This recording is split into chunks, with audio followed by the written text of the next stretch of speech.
अस्सलामुअलैकुम फ्रेंड्स, आप मेरे चैनल पर पहली बार आए हैं तो प्लीज़ मेरे चैनल को ज़्यादा से ज़्यादा सब्सक्राइब, लाइक, शेयर और कमेंट कीजिए और मेरी कहानी प्लीज़ शुरू से आखिर तक सुनिए। एक जादूगर था। वह बहुत दुष्ट था, बिल्कुल राक्षसी समझो। दूसरों को तंग करने में उसे बड़ा मज़ा आता था। उसने एक ऐसी जादुई आईना तैयार किया जिसमें हर अच्छी और सुंदर चीज़ भद्दी और बदसूरत दिखाई देती थी। आमतौर से तो उसमें अच्छी चीज़ें दिखाई ही नहीं देती थी। खराब बदसूरत चीज़ें उसने खूब अच्छी मालूम पड़ती थी। इस जादुई आईने में अगर कोई सुंदर आदमी देखता तो उसकी शक्ल बिल्कुल बिगड़ जाती। कभी सिर गायब तो कभी पेट गायब। हाथ पैर इस तरह मुड़े हुए टूटे हुए से लगते कि कोई उसको पहचान नहीं सकता था। जादूगर यह देखकर दुष्टतापूर्वक हंसता और मन ही मन बड़ा खुश होता था। जादूगर ने अपने बहुत से चेले पाल रखे थे। वे भी एक से बढ़कर एक दुष्ट थे। वे उस जादुई आने को लेकर घूमते थे और लोगों को उनकी बदली हुई शक्लें दिखाकर चिढ़ाया करते थे। एक बार उसके शिष्य को एक नई चाल सूझी। उन्होंने सोचा कि देवतागण और स्वर्ग की अप्सराएं वगैरह अपने को बहुत सुंदर मानती है, चलो उन्हें भी उनकी असली शक्ल इस आईने में दिखाई जाए। यह सोचकर वे जादू के बल से आईना उठाकर आसमान में उड़ने लगे।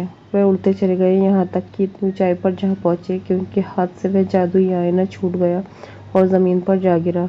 गिरते ही उसके इतने टुकड़े छोटे छोटे हो गए कि वह हवा में उड़ने लगे। संसार के लिए यह और भी बुरी बात थी। उस शैतान आईने के जर्रे कुछ लोगों की आंखों में पड़े और वो अच्छी चीज बुरी चीज समझने लगे। उस शैतान आईने के टुकड़े कुछ लोगों के दिल में भी जा बैठे। ये और भी बुरा हुआ। लोगों के दिलों में दया, ममता, प्रेम, स्नेह सब कुछ उड़ गया। वे पत्थर दिल हो गए, बिल्कुल बर्फ जैसे ठंडे और कड़े। उस शीशे के कुछ टुकड़े इकट्ठा करके लोगों ने उनके चश्मे बना लिए और उन्हें अपनी आंखों पर लगाकर वे अपने पड़ोसी और मिलने जाने वालों को सबको बुरा समझने लगे। जादूगर ये देखकर खूब प्रसन्न हुआ और खिलखिलाकर हंसता रहा। अब भी उस शैतान आईने के टुकड़े हवा में तैर रहे थे। इनका क्या असर होता है इसे हम आगे की कहानी में सुनेंगे। एक बड़ा शहर था जहाँ बहुत से लोग रहते थे। वह इतना घना बसा हुआ था और लोगों के पास इतने छोटे छोटे मकान थे कि वे एक बगीचे तक नहीं लगा सकते थे। ऐसे ही घनी बस्ती में दो छोटे बच्चे रहते थे, एक लड़का और एक लड़की। दोनों भाई बहन नहीं थे, लेकिन दोनों में भाई बहन जैसा प्यार ही था। उनके घर इतने पास थे कि वे अपने घर की खिड़की पार करके दूसरी की खिड़की में जा सकते थे। खिड़की के पास लकड़ी के बड़े बड़े डिब्बों में उनके घर के लोगों ने कुछ पौधे लगा रखे थे जिनमें गुलाब भी थे। जाड़ों के दिनों में दोनों का मिलना जुलना बंद हो जाता था, क्योंकि इतनी बर्फ गिरती थी कि खिड़कियों के शीशे पर भी बर्फ की मोटी तह जम जाती थी। वे दूसरों को देख नहीं पाते थे। ऐसे मौके पर किसी सिक्के को अंगीठी पर खूब गर्म करते और फिर उसे खिड़की के शीशे पर चिपका देते थे। इससे गर्मी पाकर उतनी ही जगह की बर्फ गल जाती थी और एक छोटा सा छेद बन जाता था। उसी छेद से दोनों एक दूसरे को देखते थे। लड़के का नाम था किटी और लड़की का नाम ग्रेडा। कभी कभी लड़के की दादी दोनों को कहानियाँ, खासकर बर्फ की रानी कहानियाँ सुनाती थी। एक दिन शाम को बाहर बर्फ गिर रही थी। लड़का अपने कमरे में ही था। उसने एक छोटे से छेद से बाहर झांक कर देखा। बाहर पौधों के डिब्बों में बर्फ गिर रही थी।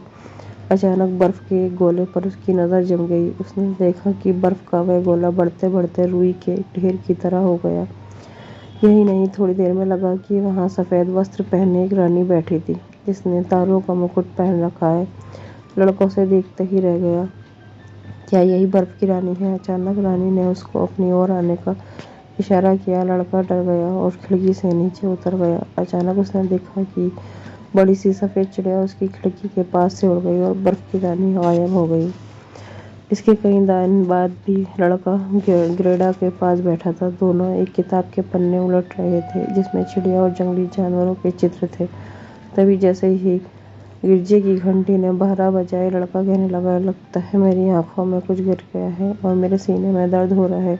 ग्रेडा ने उसकी आंखों में देखी, लेकिन उसे कुछ दिखाई नहीं दिया। असल में उसकी आंखों में उसी शैतान आईने का कोई बारीक टुकड़ा गिर गया था। थोड़ी ही देर में वह ग्रेडा से झगड़ने लगा और बोला, तुम इस तरह रोती क्यों हो? तुम्हारा चेहरा कितना भद्दा मालूम पड़ता है। छी! असल में ग्रेडा हंस रही थी, लेकिन लड़के को उल्टा ही दिखाई देता था।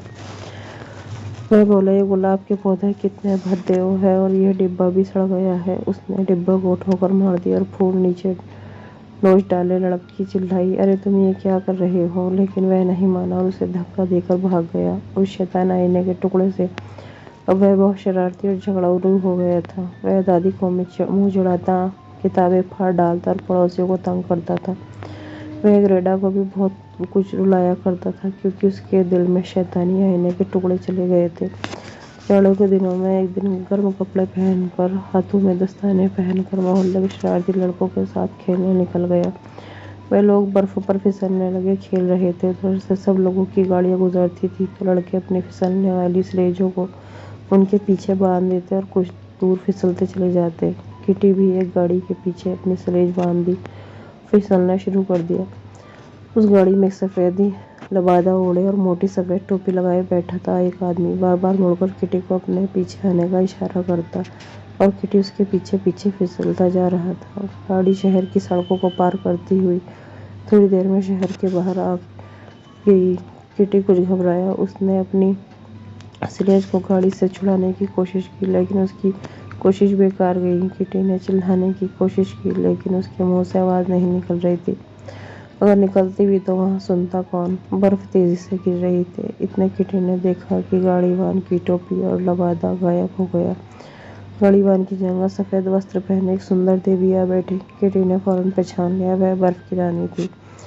बर्फ की रानी किटी को अपनी गाड़ी में बिठा लिया और उसे अपनी सफेद चादर से ढककर बोली, तुम्हें बहुत सर्दी लग रही है। लेकिन उसकी चादर में तो और भी ठंडक थी। बर्फ की रानी ने जब प्यार से उसका माथा चूमा तो उसे लगा जैसे उसका माथा बर्फ से छू गया हो। वह आसमान में उड़ने लगी। किटी ने सुना बादल रानी के स्वागत में कोई गीत गा रहे थे। अब वे लोग बादलों के भी ऊपर उड़ने जा रहे थे। बर्फ की रानी उसे बादलों के देश में ले गई। उधर ग्रेडा उसकी याद में दुखी थी। लड़कों से उसे मालूम हुआ कि किसी गाड़ी के साथ किसी स्लेज में घिसटता हुआ ना मालूम कहाँ चला गया। लड़की की आंखों में आंसू आ गए और ग्रेडा तो फुट फुट कर रोने लगी। कुछ दिनों बाद दाड़ा खत्म हो गया। बसंत ऋतु आई। जब बसंत ऋतु की सुहानी धूप ग्रेडा की खिड़की में आई तो उसे अपनी साथी की बड़ी याद आई।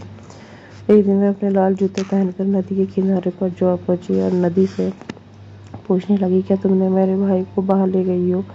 मैं तुम्हें अपने ये नए जूते दूंगी, तुम मेरा भाई ला दो। इसके बाद में नदी की लहरें अजीब तरह से हिलने लगी। ग्रेडा ने अपने जूते पानी में फेंक दिए, लेकिन लहरें जूतों को बहाकर फिर से नदी के किनारे छोड़ गई। ग्रेडा को लगा कि शायद उसने जूते ज्यादा दूर नहीं फेंके, इसलिए ये वापस लौट आए हैं। उसने देखा कि पास ही सरपत की झाड़ी के पास एक नाव खड़ी थी। वह नाव पर चढ़ गई और वहां से उसने जोर लगाकर जूते पानी में फेंक दिए, लेकिन ऐसा करते समय नाव को झटका लगा और उसकी रस्सी खुल गई और नाव नदी में बहने लगी। ग्रेडा बड़ी घबराई, लेकिन नाव को रोकने का कोई चारा नहीं था। वह तेजी से बह जा रही थी। ग्रेडा डरकर चिल्लाने लगी। किसी ने उसकी आवाज नहीं सुनी। नाव बहती रही। ग्रेडा ने सोचा कि शायद नाव उसे किटी के पास ले जाएगी। नाव बहती ऐसी जगह पर पहुंची जहां नदी किनारे एक छोटी सी झोपड़ी थी, जिसकी एक खिड़की नीली थी, दूसरी लाल। झोपड़ी के दरवाजे पर लकड़ी के दो सिपाही खड़े थे। जैसे ही ग्रेडा की नाव झोपड़ी के पास पहुंची, सिपाहियों ने उसे सलाम किया। ग्रेडा ने सोचा शायद ये जिंदा है। वह मदद के लिए उन्हें पुकारने लगी, लेकिन सिपाही चुपचाप खड़े रहे। उसकी आवाज सुनकर झोपड़ी में से एक बूढ़ी निकली। वह लाठी के सहारे चल रही थी। उसने अपनी लाठी से नाव को किनारे की ओर खींचते हुए कहा, हाय बेचारी लकड़ी, तुम कितनी दूर से बहकर आई हो। फिर उसने ग्रेडा को उठाकर किनारे उतार लिया। ग्रेडा किनारे पर पहुंचकर बहुत खुश हुई, लेकिन साथ ही इस विचित्र बुढ़िया को देखकर उसे डर लगने लगा। बूढ़ी के पहुंचने पर ग्रेडा ने सारा किस्सा कह सुनाया। फिर पूछा, क्या तुमने मेरे भाई किटी को देखा है? बुढ़िया बोली, नहीं, मैंने उसे नहीं देखा, लेकिन अगर वह नदी में बह रहा है तो जरूर यहाँ पहुंचेगा। तुम घबराओ मत, तब तक तुम यहीं रहो और आराम से यहाँ फूल सूंघो। यहाँ आसपास बड़ा अच्छा बगीचा है, जिसमें ऐसे फूल लगते हैं जैसे तुमने कभी नहीं देखे होंगे। फिर बूढ़ी उसका हाथ पकड़कर उसे अपनी झोपड़ी में ले गई। अंदर जाकर उसने दरवाजा बंद कर लिया। असल में ये बूढ़ी एक जादूगरनी थी, लेकिन यह दुष्ट नहीं थी। ग्रेडा के बाल संवारते संवारते वह उस पर जादू कर रही थी। वह उसे अपने पास ही रखना चाहती थी। धीरे धीरे ग्रेडा किटी को भूलने लगी। फिर बुढ़िया उसे अपने बगीचा दिखाने ले गई। उस बाग में तरह तरह के फूल खिले थे। वह दिन भर उनके बीच खेलती रहती। शाम को जब वह थक गई। उसने सोने के लिए एक छोटा सा वो मुलायम बिस्तर लगाया। गिरेडा जैसे ही उस पर लेटी, उसे गहरी नींद आ गई और वह मीठे सपने देखने लगी। इस तरह धीरे उसके सपने भी दिन बीतने लगे। वह उस बाग के हर फूल को जानती थी, लेकिन उसे लगता था कोई एक फूल इसमें से गायब है। वह कौन सा फूल है, यह उसे याद नहीं आता था। एक दिन उस बूढ़ी के हेड पर उसकी नज़र गई और उसे फौरन याद आया कि इस बाग में गुलाब के फूल नहीं हैं, इसलिए इतना सुना सुना लगता है। असल में बात यह थी कि बूढ़ी ने जादू के जोर से बाग के सारे फूल गुलाब के पौधों को गायब कर दिया था। उसे डर था कि अगर ग्रेडा गुलाब देखेगी तो उसे किटी की याद आएगी, लेकिन वह अपने हेड पर बने गुलाब के चित्र को मिटाना भूल गई। यह बात बाग में गुलाब का एक फूल भी नहीं है। ग्रेडा बोली, उसे अपने गुलाब इतने याद आए कि बगीचे में बैठकर रोने लगी। उसके आंसू टपक रहे थे। वहाँ पहले गुलाब का एक सुंदर सा पौधा लगा था, फिर बुढ़िया ने अपने जादू के जोर से गायब कर दिया। ग्रेडा के गर्म गर्म आंसू जब उस जगह टपके तो वहाँ फिर से गुलाब का पौधा निकल आया। उस पर बहुत ही सुंदर फूल खिले थे। ग्रेडा ने फूल को चूम लिया। उसे पिछली सारी बातें याद आ गई। उसने गुलाब से पूछा, क्यों, क्या किटी मर गया? गुलाब के फूल बोले, नहीं, अभी वह मरा नहीं। हम तो अब जमीन में ही थे। यहाँ मरे हुए लोग रहते हैं। वहाँ किटी नहीं मिला। लेकिन जब ग्रेडा ने उनसे किटी का पूछा तो उनमें से कोई नहीं बता सका। ग्रेडा उस बाग में बेचैन होकर इधर उधर टहलने लगी। इतने में एक कौवा काए काए करता हुआ आया और ग्रेडा के सामने बैठ गया। ग्रेडा ने उससे किटी के बारे में पूछा तो वह बड़ी देर तक चुप रहा और गर्दन हिलाता रहा। फिर अचानक बोला, हाँ, याद आया। शायद वह किटी ही था, लेकिन अब वह राजकुमारी के पास रहता है। वह तुम्हें भूल गया होगा। इस देश में राजकुमारी रहती है।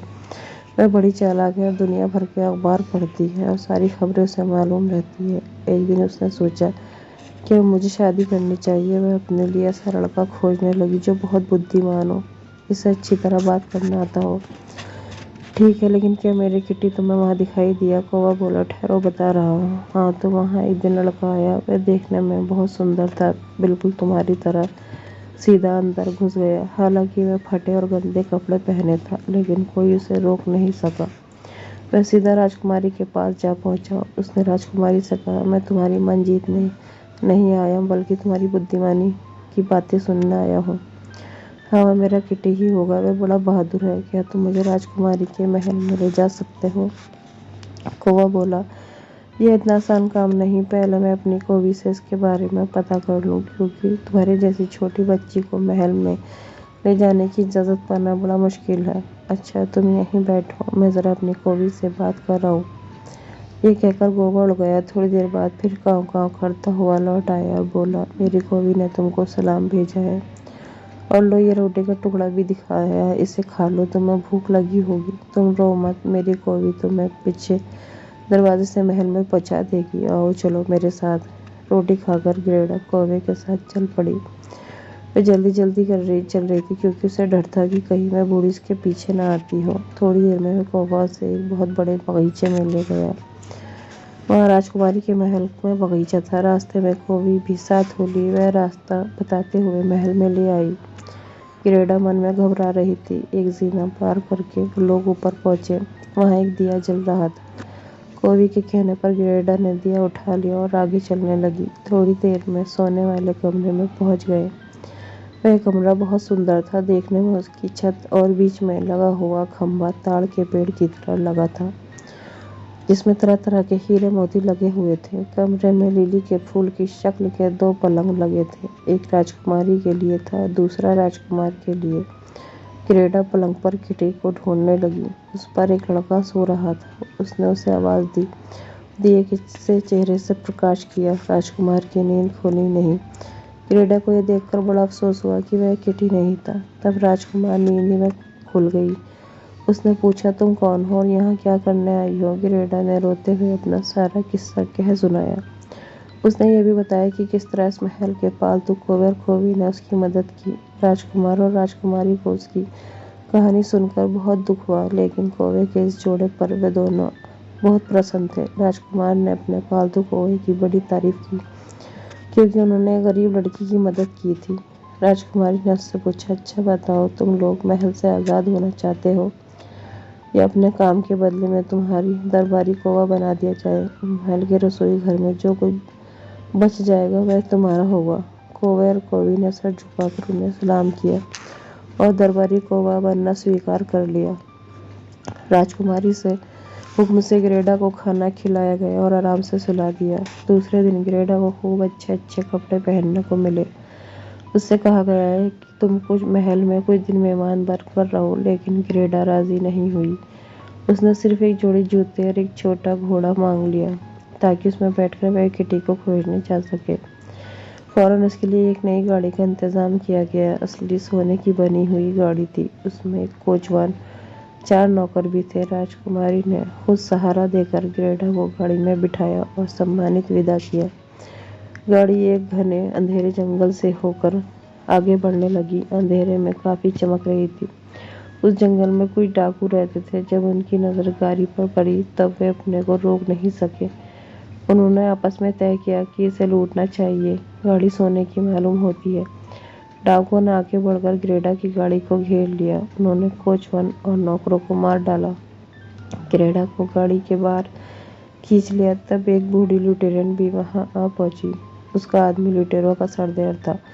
ग्रेडा को देखकर बोली, वह कैसी मोटी ताजी लड़की है, इसे मुझे पकड़ा दो, ये खाने में बड़ी जायकेदार लगेगी।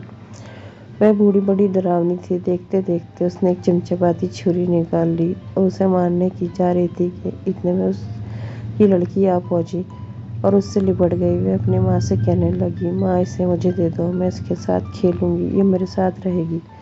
यह कहकर लड़की ने बाद में अपनी माँ को कान में काट लिया। असल में वह अपनी माँ की बड़ी दुलारी बेटी थी और किसी को कुछ नहीं समझती थी। लुटेरी लड़की ग्रेडा की उसकी गाड़ी में आ बैठी और गाड़ी को हाँकते हुए और भी घने जंगल में ले गई। वह ग्रेडा का बराबर ऊंची थी, लेकिन इससे ज्यादा तकड़ी थी। उसने प्यार से ग्रेडा के कंधे पर हाथ रखकर कहा, डरो मत, जब तक मैं तुम्हें चाहती हूँ तो मेरी माँ तुम्हें नहीं मारेगी। क्या तुम राजकुमारी हो? नहीं, ग्रेडा बोली और फिर उसने अपना सारा किस्सा उसे भी बता दिया। वह लड़की उसकी बातें सुनती रही और ग्रेडा के आंसू पोंछती रही। लुटेरों के महल में जाकर गाड़ी रुक गई। महल के लगभग सभी कमरों की छतें धुएं से काली हो रही थी। एक कमरे में एक भारी भारी देगची में कोई चीज पक रही थी। आग पर खरगोश और हिरन भूने जा रहे थे। दोनों ने डटकर पेट भरकर खाना खाया। फिर दोनों एक कमरे में आराम के लिए लेट गई। उस कमरे में छत में लगे हुए बांसों पर बहुत से कबूतर घूम रहे थे। उस लड़की ने बताया, ये सब उसके पालतू कबूतर है। उसने एक बड़ा भारी हिरन भी पाल रखा था जो हमेशा एक बड़ी जंजीर से बंधा रहता था। थोड़ी देर तक इधर उधर की बातें करने के बाद वह लड़की सो गई, लेकिन ग्रेडा को नींद नहीं आ रही थी। इतने में 2 जंगली कबूतर बोले, घुटर गूं, हमने तुम्हारे किटी को देखा है। वह बर्फ की रानी के साथ अपनी स्लेज पर बांधकर भागा चला जा रहा था। ये क्या कह रहे हो तुम लोग? जरा मुझे भी बताओ कि बर्फ की रानी कहाँ रहती है। क्या तुम लोग जानते हो? ग्रेडा ने कबूतरों से पूछा। हमें यह नहीं पता कि वह कहाँ रहती है। हो सकता है बर्फ के देश में रहती हो। ये बर्फीले हिरन तुम्हें उसके बारे में बहुत कुछ बताएंगे। इतने में रेडियर अपने पिंजरे से बोला, वहाँ चारों तरफ हमेशा बर्फ ही रहती है। वहाँ सब आज़ादी से रहते हैं। बर्फ की रानी गर्मी के दिनों में बर्फ के मैदान में आ जाती है, लेकिन उसका किला उत्तरी ध्रुव पर है। सुबह उठकर ग्रेडा ने उस लड़की को कबूतर और रेडियर की बातें बता दी। उससे मदद मांगी। लुटेरे की लड़की राजी हो गई। दोपहर में सब लोग खा पीकर सो गए। तब उस लड़की ने ग्रेडा को रेडियर से अपने साथ उत्तर के बर्फीले देश लैपलैंड पहुंचाने को कहा। रेडियर फौरन राजी हो गया। लुटेरों की लड़की ने ग्रेडा को रेडियर की पीठ पर बांध दिया और अपनी माँ के बड़े बड़े दस्ताने हाथों में पहना दिए ताकि बर्फीले देश में उसे ज्यादा ठंड न लगे। ग्रेडा की आंखों में आंसू आ गए, क्योंकि उसने ये कभी नहीं सोचा था लुटेरों के बीच उसे अपना कोई मित्र मिल जाएगा। उसे आंसू बहाते देख लुटेरे की लड़की बोली, तुम इस तरह रोती क्यों हो? तुम्हें तो खुश होना चाहिए। लो रोटी, कुछ टुकड़े और कुछ भुना हुआ गोश्त अपने पास रख लो, रास्ते में भूख लगने पर खा लेना। फिर उसने रेडियर की पीठ ठोककर कहा, देखो इस लड़की को कहीं गिराना मत, बहुत संभाल कर ले जाना। रेडियर को अपनी पीठ पर बिठाए हुए फौरन चौकड़ी धरकर भाग खड़ा हुआ। रास्ते में एक जगह रुककर दोनों ने खाना खाया। रेडियर फिर से दौड़ने लगा। अंत में वह दोनों उत्तरी ध्रुव के पास के बर्फीले देश लैपलैंड में पहुंचे।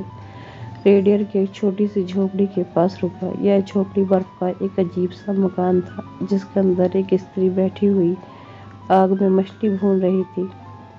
अंदर जाकर रेडियर ने पहले तो ग्रेडा का किस्सा सुनाया, फिर अपनी राम कहानी सुनाई। ग्रेडा को इतना जाड़ा लग रहा था कि वह एक कोने में दुबक कर बैठ गई। ग्रेडा का किस्सा सुनकर वह स्त्री बोली, बेटी, अभी तुम्हें बहुत दूर जाना है। यहाँ से 100 मील दूर फिनलैंड नामक एक देश पड़ता है। आजकल बर्फ की रानी ने वहीं पर डेरा डाल रखा है। उसके खेमे में रोज रात को नीले रंग की बत्तियां जलती है। लो, एक मछली के सूखे हुए टुकड़े पर मैं तुम्हें एक चिट्ठी लिख देती हूँ, क्योंकि मेरे पास कोई कागज नहीं है। ये चिट्ठी तुम रास्ते में रहने वाली फिनलैंड की एक स्त्री को देना, वह तुम्हें आगे का रास्ता बता देगी। उसने ग्रेडा को खाना खिलाया। ग्रेडा ने कुछ आग तापी और उसकी चिट्ठी लेकर रेडियर की पीठ पर सवार हो गई। रेडियर दौड़ने लगा, रात भर दौड़ता रहा। फिनलैंड जहाँ पहुंचा और उस स्त्री की झोपड़ी जानता था, जिसके नाम एक चिट्ठी लेकर जा रही थी। उसने वहां जाकर आवाज लगाई। फिर घुटनों के बल रेंगते हुए दोनों झोपड़ी में पहुंच गए। अंदर आग जल रही थी। ग्रेडा आग तापने बैठ गई। उस स्त्री ने सूखी मछली पर लिखी हुई चिट्ठी 2-3 बार पढ़ी और फिर मछली को खाने के लिए संभाल कर रख लिया। उसने कहा, इस लड़की का भाई किटी अभी बर्फ की रानी के साथ ही रहता है। उसे यहाँ की चीजें इतनी अच्छी लगती है, वह सब भूल गया है। अब यहाँ से जाना नहीं चाहता। लेकिन असली बात यह है कि उस जादुई आईने के कुछ टुकड़े उसकी आंखों और उसके दिल में घुसे हैं, जिससे वह हर खराब चीज को अच्छी समझने लगा है और बर्फ की रानी के असर में रहता है। जब तक वह टुकड़े नहीं निकलते, तब तक अच्छे लड़के की तरह नहीं सोच सकता। बर्फ की रानी ने उसे बराबर अपने असर में रखेगी। यह सुनकर रेडियर बोला, तो तुम इस नन्ही बच्ची पर दया करके उसे कोई चीज क्यों नहीं देती, जिससे यह मुसीबत में काम ला सके, बर्फ की रानी के असर से किटी को छुड़ा सके। वो स्त्री कहने लगी, नहीं, इस लड़की के पास खुद एक बहुत शक्ति है। इस शक्ति के बल पर यह बर्फ की रानी के महल में पहुंच सकती है। किटी की आंख और इसके दिल को जादुई आने के असर से बचा सकती है। इसके पास जो शक्ति है वह इसका पवित्र प्रेम भरा दिल है। उसी के बल इसे जीत मिल सकती है।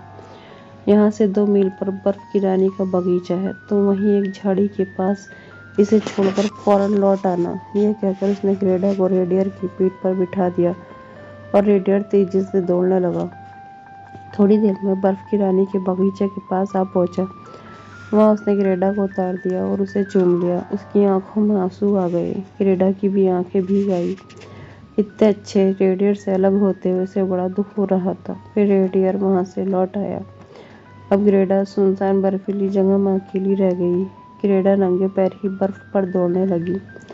उसने देखा कि बर्फ के कुछ टुकड़े उसका पीछा कर रहे हैं। धीरे धीरे उनका आकार बदल रहा है। असल में वो बर्फ की रानी के सिपाही थे और वह देखने में बड़े अजीब लगते थे। ग्रेडा ने डर कर अपनी प्रार्थना दोहरानी शुरू की। थोड़ी देर में वहां पर बहुत से फरिश्ते आ पहुंचे। उन्होंने बर्फ के सिपाहियों को मार भगाया। यही नहीं, उन्होंने ग्रेडा के पैरों और हाथों को भी छू लिया, जिससे अब उसे सर्दी बिल्कुल नहीं लग रही थी। अब वह शांत के साथ बर्फ की रानी के महल में घुस गई। उस महल की दीवारें बर्फ की बनी हुई थी। खिड़की के शीशे भी पतले बर्फ के बने हुए थे। उस महल में सैकड़ों कमरे थे। वे सब उत्तर प्रकाश से जगमगा रहे थे। सबसे बड़े कमरे के बीच में एक बहुत बड़ी झील थी, जिसका पानी अक्सर जमा रहता था। बर्फ की रानी जब यहाँ रहती थी तो उसे झील के बीच बैठा करती थी। वहाँ नन्ही किटी मारे ठंड के नीली पड़ गई। फिर उसे जाड़ा नहीं लगा, क्योंकि बर्फ की रानी ने उसका शरीर छूकर उसे जाड़ा सहने लायक बना दिया था। बर्फ की रानी कुछ दिनों तक यहाँ रहती थी। फिर कुछ दिन गर्म देशों की यात्रा के लिए जाती थी। वह जहाँ जाती थी वहाँ जाड़ा आ जाता था। लोग ठंड से ठिठुरने लगते थे और पहाड़ों की चोटियों पर बर्फ जम जाती थी। बर्फ की रानी आजकल वहाँ नहीं थी। ग्रेडा ने जब महल में घुसने की कोशिश की तो दरवाजे पर तैनात कुछ ठंडी हवाओं ने उसका रास्ते में रोकने की कोशिश की। लेकिन ग्रेडा ने जैसे ही अपना प्रार्थना याद की, उसका रास्ता आसान हो गया। अंदर जाने पर उसने देखा कि किटी एक जगह बैठा बर्फ के टुकड़े से खेल रहा था। ग्रेडा ने उसे फौरन पहचान लिया। उसके गले में हाथ डालकर बोली, किटी, आखिर मैंने तुम्हें खोज ही लिया। लेकिन वो चुपचाप पत्थर बना बैठा रहा। ये देखकर ग्रेडा को रोना आ गया। उसके आंसू किटी पर टपकने लगे। उसके इन आंसुओं से किटी का सारा जादू टूट गया। उसकी आंखों से, उसके दिल से जादुई आईने के टुकड़े धुल गए। अब उसने ग्रेडा को पहचान लिया। दोनों एक दूसरे से मिलकर बेहद खुश हुए। उन्हें खुश देखकर बर्फ के टुकड़े भी खुशी से नाचने लगे। ग्रेडा के छूने से अब किटी पर जादू का जरा भी असर नहीं रहा। उसे अब ठंड भी लगने लगी। दोनों ने वहां से भाग चलने का निश्चय किया। ग्रेडा उसे महल के अंदर ले गई और उस झोपड़ी के पास गई जहाँ पिछली बार रेडियर ने उसे छोड़ा था। उसे ये देखकर बड़ा आश्चर्य हुआ कि वह रेडियर वहाँ तैयार खड़ा था। यही नहीं, अपने साथ एक छोटा रेडियर और ले आया था। दोनों एक की पीठ पर सवार हो गए। थोड़ी ही देर में रेडियर उन्हें फिनलैंड वाली स्त्री के घर ले गए। वहाँ उन्होंने खाना खाया। उसके बाद वे लैपलैंड वाली स्त्री के यहाँ पहुँचे। उसने उन्हें नए कपड़े दिए और एक स्लेज गाड़ी दी। लैपलैंड की सीमा के पार, जहाँ से बर्फीला प्रदेश खत्म हो जाता था, वहाँ पहुंचकर उस स्त्री ने उनसे विदा ली। दोनों रेडियर भी उसी के साथ लौट गए। अब दोनों पैदल ही चलने लगे। कुछ दूर चलने पर अचानक एक जगह झाड़ी के पीछे एक बहुत बढ़िया घोड़ा निकल आया। ग्रेडा ने उसे पहचान गई। यह उन्हीं घोड़ों में से था जो उसके सोने के रथ में जुते थे। इस घोड़े पर वही लुटेरे की लड़की बैठी थी। वह घर से उब गई थी और यात्रा पर निकली थी। वह ग्रेडर से मिलकर बड़ी खुश हुई। उसने बताया कि वह राजकुमार अपनी राजकुमारी को लेकर दूसरे देश चला गया और वह कौवा मर गया जिसने ग्रेडा की मदद की थी। फिर ग्रेडा और किटी ने अपनी अपनी कहानी सुनाई। वह लड़की बोली, अच्छा मैं चलूं? अगर कभी मैं तुम्हारे घर की तरफ आऊंगी तो तुम लोगों से मिलूंगी। यह कहकर वह घोड़ा दौड़ाती हुई आगे बढ़ गई। ग्रेडा और किटी आगे चलते चलते वे लोग एक बड़े शहर में पहुंचे। कुछ सड़कों को पार कर आगे जाने पर फौरन उन्होंने पहचान लिया कि यह तो उनका अपना शहर है। ग्रेडा अपनी दादी का मकान पहचान गई। दोनों अंदर चले गए। वही कमरा, वही सब कुछ। घड़ी उसी तरह टिक टिक कर रही थी। किसी चीज में कोई फर्क नहीं आया था। फर्क था तो सिर्फ उन दोनों में। वे अब काफी बड़े हो गए थे। खिड़कियों में अब भी गुलाब के फूल खिले हुए थे। दोनों लौटकर बहुत ज्यादा खुश थे। फ्रेंड्स, आपको मेरी कहानी पसंद आई है तो प्लीज़ मेरे चैनल को सब्सक्राइब कीजिए और मेरी कहानी शुरू से आखिर तक सुनने के लिए आपका बहुत बहुत शुक्रिया। अल्लाह हाफिज़।